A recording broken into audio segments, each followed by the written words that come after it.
Hello again. Here we are, the end of another month. My year of wonders.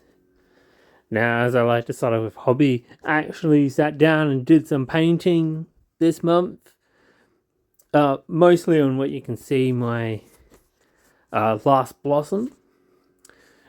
This is one of those ones I really had to redo from scratch, but I think the black and yellow is really starting to come together. I'm also quite pleased with how the teal came out on Atoto's armor and the freehand on the cloak. There is more I sort of wanted to do with it, but I think it's really good for someone like myself who doesn't do freehand that often. So I've decided to sort of call it there rather than risk sort of overlapping what I've done and having to start again from scratch. But on that, couple games this month, mostly in the tournament. Now, it was a fairly small affair this time, only 4 of us, so a bit of a round robin. As I say, I did come last in it, but given the people I was playing, not too upset about that. But as for those games, Jacob versus Rasputina in Border Dispute. Now, Jacob and Honeypot's been one of those hard ones for me to play at the moment. Especially, I keep getting a lot of plant explosives, and you can't go past things like Foundry or Last Blossom for how quickly they can unpack, and Red Library really can scheme like no one's business. So it was a setup where I wanted to play Honeypot because they haven't been hitting the table as much as I like, and I think they've got potential. I've just got to learn to play to it.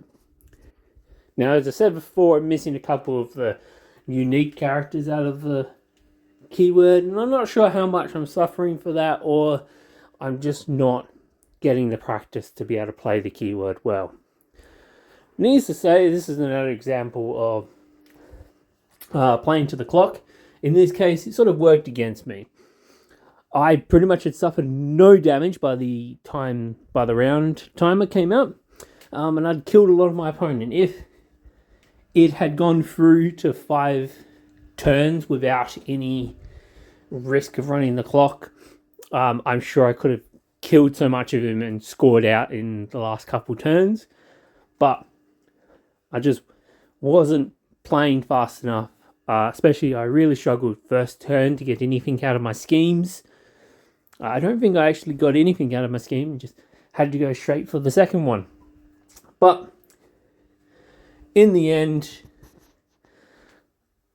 I don't regret playing him. It probably one of my keywords I could have got a closer game with, but I certainly enjoy playing Honeypot and was glad to get them on the table, and certainly hoping to do so again. Second game,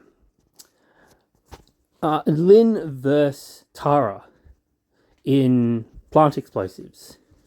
Now, important to mention at the start of this one that I made the game in the app and I stuffed up the scheme selection, which then went on to stuff up my opponent.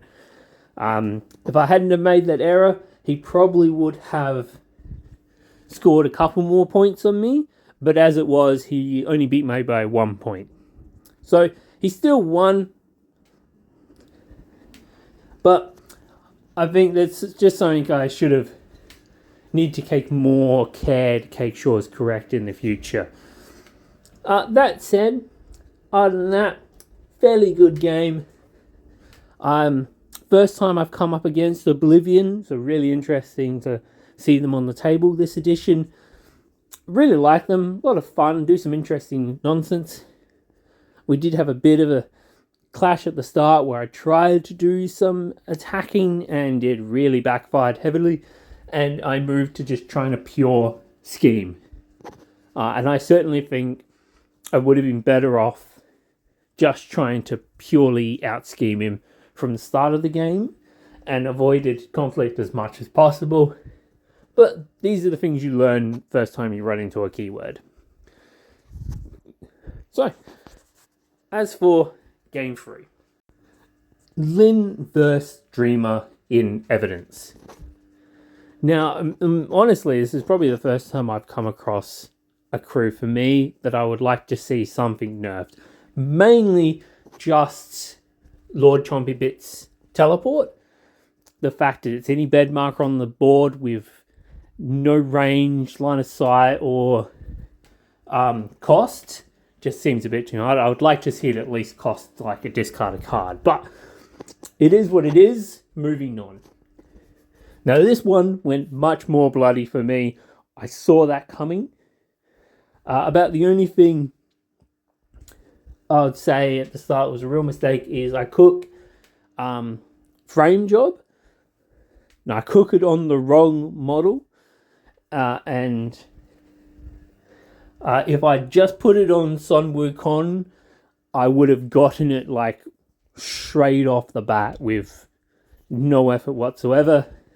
But we live and we learn. Overall, given this is local champion, I lost only by 2 points, so I'm not unpleased with that.